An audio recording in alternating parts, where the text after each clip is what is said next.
నమస్తే అండి. శ్రీ గురుభ్యో నమః. శ్రీమాత్రే నమః. ఓం స్కందాయ నమః. ఈరోజు మనము డిసెంబర్ రాశి ఫలాలు గ్రహగోచారం పట్ల ఎలా ఉందో మనము ద్వాదశ రాశుల వాళ్ళకి విశ్లేషణ చేద్దామండి. తులారాశి వాళ్ళకి డిసెంబర్ రాశి ఫలాలు ఎలా ఉన్నాయో తెలుసుకుందామండి. తులారాశి వాళ్ళకి లగ్నాధిపతి శుక్రుడు వీళ్ళకి మొదట 2 రోజులు కూడా తృతీయ స్థానంలో సంచారం జరుగుతూ ఉంటుంది. తర్వాత వీళ్ళకి చతుర్థ స్థానంలోకి సంచారం జరుగుతుంది. సో వీళ్ళకి ఇప్పుడు కెరియర్ పరంగా చూసుకుంటే పంచమ స్థానంలో శని, అంటే కర్మకారకుడు శని వచ్చేసి పంచమ స్థానంలో సంచారం జరుగుతుంటుంది. కాబట్టి వీళ్ళకి వర్క్కి సంబంధించి, అంటే ఏదైనా ఉద్యోగం చేస్తుంటే గనక అది ఎలాంటి ఉద్యోగమైనా సరే, వాళ్ళు ఐటీలో చేస్తున్నారా లేకపోతే నార్మల్గా డైలీ వేజెస్ లాగా చేస్తున్నారా అని చెప్పి చూసుకున్నా సరే వర్క్ ప్రెషర్ ఎక్కువ ఉంటుంది. అంటే ఉద్యోగంలో ఒత్తిడి ఎక్కువ కనిపిస్తూ ఉంది. ఆ ఒత్తిడి వల్ల వీళ్ళకి ప్రాపర్గా ప్లానింగ్ లేకుండా అయిపోయే పరిస్థితి గోచరిస్తుంది. అధికంగా స్ట్రెస్ వచ్చే పరిస్థితి గోచరిస్తుంది.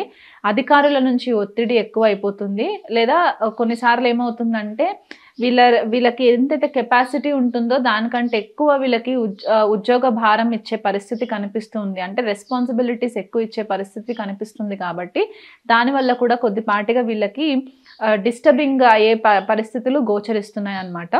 ద్వితీయ స్థానంలో వీళ్ళకి రవి అండ్ బుధుడు కూడా వక్రీగతిలో ఉంటారు. కాబట్టి ఇక్కడ వీళ్ళకి కొద్దిగా వాక్స్థానంలో కొంచెము ఏదైనా మాట్లాడే టైంలో కొద్దిగా కేర్ఫుల్గా ఉండాలి.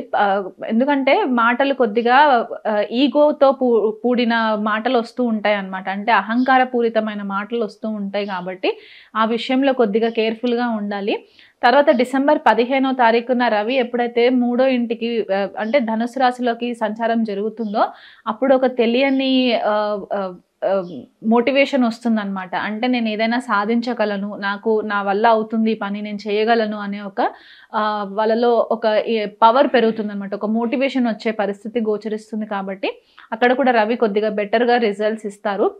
అధికారుల నుంచి ఒత్తిడి ఏదైతే వస్తుందో ఆ ఒత్తిడిని తట్టుకునే శక్తిని కూడా మీకు ఇక్కడ రవి సంచారం వల్ల జరుగుతుంది. అది డిసెంబర్ 15వ తారీఖు తర్వాత. దశమ స్థానంలో కుజుడు వక్రీలో ఉంటారు. కాబట్టి ఇక్కడ ఉద్యోగ పరంగా మీకు అయోమయమైన పరిస్థితి కూడా గోచరిస్తూ ఉంది. ఎందుకంటే షష్టంలో రాహు సంచారము, వ్యయంలో కేతు సంచారము, దశమంలో నీచ కుజుడు సంచారం. కాబట్టి మీకేంటంటే నేను ఉద్యోగంలో కరెక్ట్గానే పనిచేస్తున్నానా, నా వర్క్కి రికగ్నిషన్ వస్తుందా రాదా, లేకపోతే నేను ఈ వర్క్కి నాకు సాటిస్ఫాక్షన్ లేదు, నాకు గుర్తింపు రావట్లేదు, నేను గుర్తింపు రావాలంటే నేను ఇంకేం చేయాలి, లేకపోతే ఈ ఉద్యోగం మానేసి నేను వేరే ఉద్యోగంలోకి వెళ్ళాలా, ఇలాంటి అయోమయమైన పరిస్థితి అంతా కూడా ఈ నెలంతా కనిపిస్తూ ఉంటుంది. దీనివల్ల ఏమవుతుందంటే మీకు ఏదైతే ఆ పని భారం ఉంటుందో అది చిన్న పని అయినా సరే చాలా పెద్దగా అనిపించే పరిస్థితి కనిపిస్తూ ఉంటుందన్నమాట. అంటే ఎక్కువ టైం వర్క్ చేసేసాను నేను, అంటే ఒక గంట పని చేసినా సరే నేను ఏదో 8 గంటలు పని చేసేసినాను అన్న ఫీలింగ్లో ఉంటారనమాట ఈ నెలంతా కూడా తులారాశి వాళ్ళు.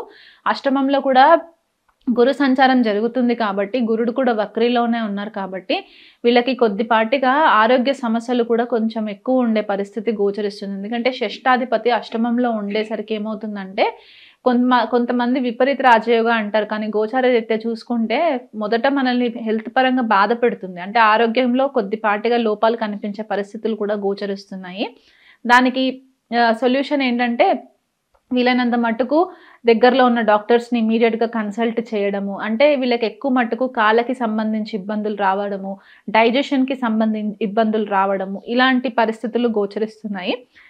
వయసు పైబడిన వాళ్ళకి ఈ నెలంతా కూడా వీళ్ళకి తులారాశి వాళ్ళకి పిల్లల నుంచి కొద్దిపాటిగా మంచి సపోర్ట్ వచ్చే పరిస్థితి కూడా గోచరిస్తుంది. అంటే వాళ్ళు అవసరమైన టైంకి పిల్లల దగ్గర ఉండి వాళ్ళని చూసుకోవడము, వాళ్ళ మంచి చెడులు చూసుకోవడం, ఇవన్నీ కూడా జరిగే పరిస్థితి గోచరిస్తుంది. ఎవరైనా తులారాశి వాళ్ళ పిల్లల కోసం పెళ్లిళ్ళ ప్రయత్నాలు చేస్తుంటే కనుక ఈ నెల కూడా కొద్దిపాటిగా ఫేవరబుల్ రిజల్ట్స్ ఉన్నాయి. అది ఏదో ఒకటి మెటీరియలైజ్ అవుతుంది. కాకపోతే ఆర్థికంగా కూడా కొద్దిగా వీళ్ళు కేర్ఫుల్గా ఉండడం మంచిది.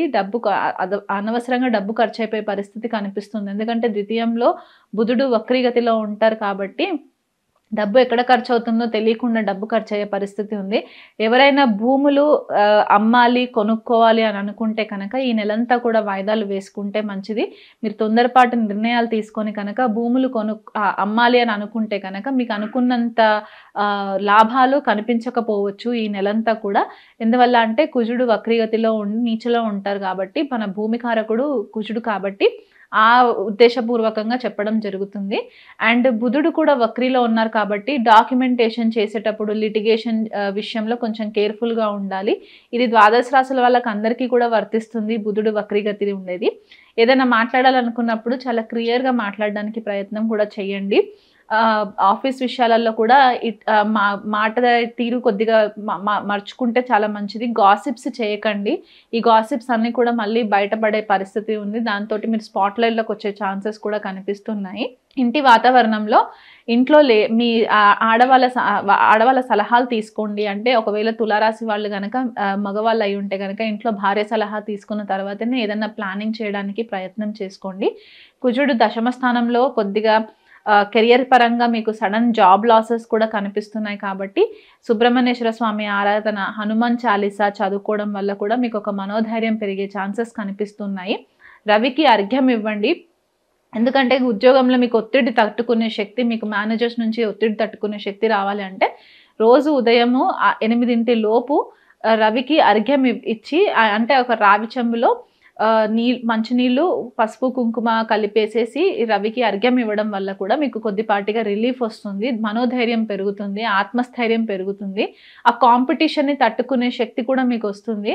గుప్త శత్రువులు కూడా ఎక్కువ ఉంటారు మీకు ఈ నెలంతా కూడా. ఎందుకంటే రాహు షష్ఠ స్థానంలో సంచారం జరుగుతుంది కాబట్టి మిమ్మల్ని డైరెక్ట్గా ఢీ కొట్టలేరు కాబట్టి వెనక నుంచి గొయ్యి తవ్వే పరిస్థితి కనిపిస్తుంది. కాబట్టి ఆ రాహుని కూడా కొద్దిపాటుగా మీ కంట్రోల్లోకి తీసుకురావాలి అనుకుంటే కనుక మీరు దుర్గాదేవి ఆరాధన చేసుకోవడము, దుర్గా అష్టోత్తరం చదువుకోవడము, లేకపోతే దుర్గా సప్తశతి చదువుకోవడం వల్ల కూడా మీకు మంచి ఫేవరబుల్ రిజల్ట్స్ ఈ నెలంతా కూడా ఉంటాయి అన్నమాట.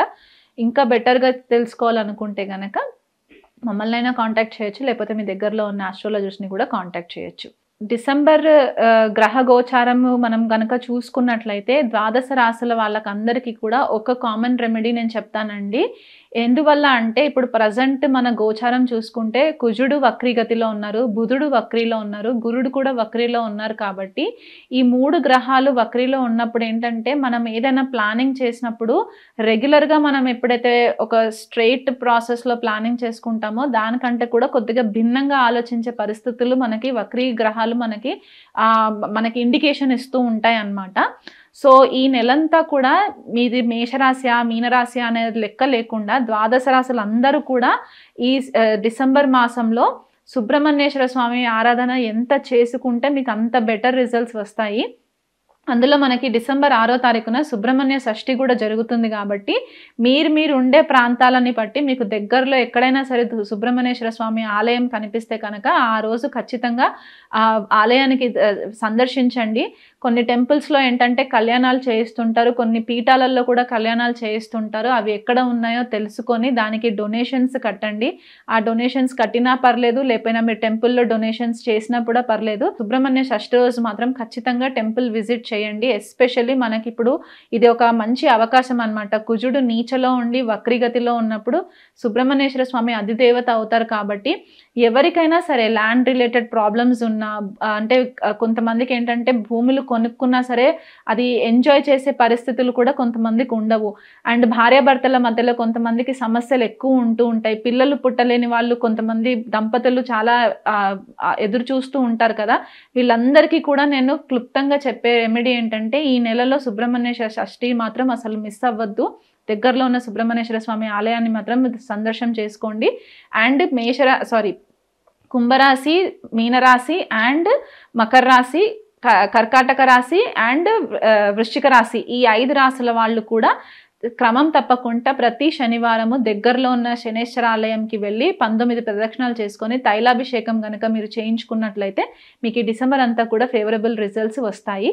మీరందరూ కూడా బాగుండాలని చెప్పి మనస్ఫూర్తిగా ఆ భగవంతుని కోరుకుంటాను. నమస్తే.